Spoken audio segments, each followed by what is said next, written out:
being a good training company, which they were, somebody said to me, well, we're going to send you to Germany. We want you to study the fabric softener market and tell us, should we be interested? You were in a marketing role, but yes. You were being asked to assess a market for its opportunity, its size. You've got to be building a brand that's going to last.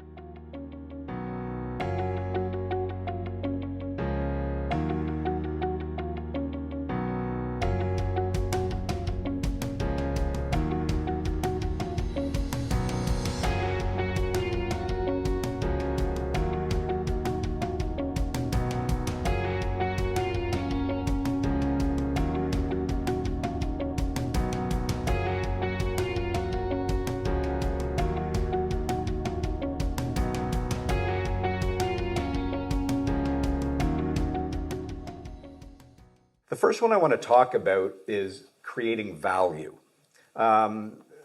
We say at Level 5, brands are assets. Brands' primary role is to create value, whether that be value for the consumer, shareholders, employees. It's a value-driving agent. So when you think about how brands can create value, I thought maybe you could just give us a couple of your insights as to, from experience or your observations, how do you think brands create value? Maybe within context of 𝗕𝗃. So, creating business value and linked to that brand value, I would have to say, in the early days of this consumer products experience, I was much more focused on brand, because that was my mission and what the company wanted me to do. But in the later stages, it had to become business as well as brand, the linkage between the two. And the learning about this answer conceptually, there was no course. I didn't go to any course. I didn't go to university. I had to go to work. At no time other than the 4 weeks of advertising with the Canadian profs did I get any supplemental education. So it was by experience, doing transactions or trying to do transactions, which allowed me to think about, why do I want to buy that company or not want to buy it? And what are the values that have created? And of course the brand and its trajectory is a very big part of that. But it was also integrated into the company. Do you think, just to pause on that, do you think most business leaders acknowledge that? The role that brands play in terms of driving the value, whether it be on M&A activity or even just, an IPO. The soft asset called your brand, we've always said, often gets trapped in the goodwill line, and it gets kind of, but you've looked at that not just as the number, but what that the role, go back to 𝗕𝗃, what role that brand plays. Yes. I suspect the right answer is it's underappreciated. I was very fortunate when I got the assignment in Belgium to get to know the 3 family shareholders. Each brought a particular background, and one of them, Viscount Philippe de Spoelberch, brought the marketing background.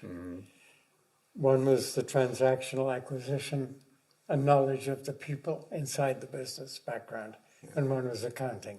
So they all had particular skills. So the Belgian experience taught me a great deal about the brand and the integration into the business. The company had done, before Labatt acquisition, a good number of transactions, and they had a working model, and they knew what they had to approach the board of directors with for any serious consideration of a transaction. One of the critical factors was the brand. So Philippe de Spoelberch would always insist that the idea that would drive our evaluation of the target company would be the notion that if we do it right, it takes 20 years to build a brand. And if we have built it patiently and consistently, the next 2 generations of family 40 years will live Will off that. benefit. So don't be in a hurry. Don't accelerate the development past its natural curve, because if you do, the brand won't make it. So let's start by talking about, are we looking at a potential brand that can be here 60 years from now? If not, don't waste my time. We talk about it as a promise consistently kept. Yes. So it is a long-term Absolutely. proposition. So he always came from that, and that colored so much of what we did. And the early research into the company, of course, the financials are easy to read, but the early research was always consumer evaluation of the brand and the competitive set. And were our competitors at that time looking at things the same way, or was this a unique, you think, perspective that came from? I wasn't aware of anybody else who was. Mm-hmm. It wasn't until we got a little bit of luck in transactions and success that people started to pay attention. Yep. We did engage McKinsey, who did a fine job for us building a long-range plan. Our long-range plan originally was 1 year, survival through a very difficult, expensive acquisition for a company, Belgium, that had never had any debt.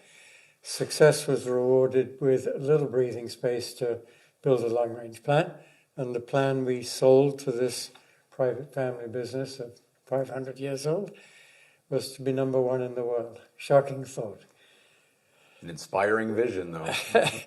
So at that point, people started to pay attention because we were on the move, and the bigger we got, the more other people were trying to find out how we are thinking about it and doing it and where we might go next.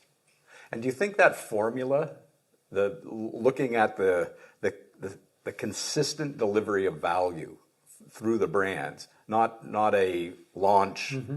get your quick jab of market share and some margin, and then all of a sudden it disappears. Like the whole building, the life cycle yes. of brand management. Do you think that's something that companies today in general do, or is it something is it a skill and a perspective that more could benefit from?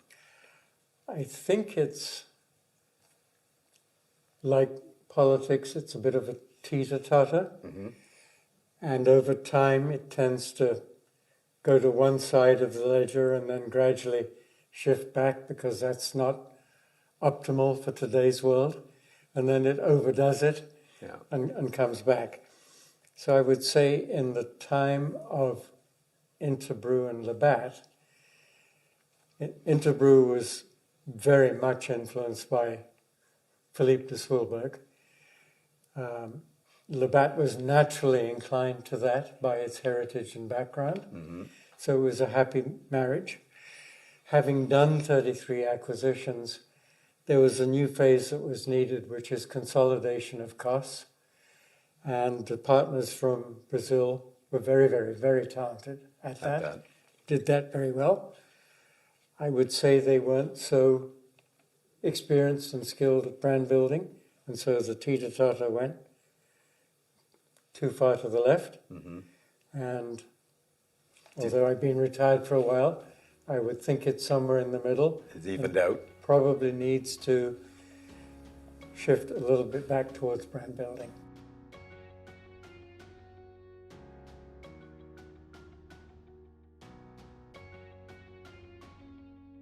One of my favorite strategies would be labeled disaggregation, right. Which is the grunt work of getting down to more detail than your competitor normally will pursue in order to better understand the situation and what needs to be different in the future in order to realize the brand consistency and value.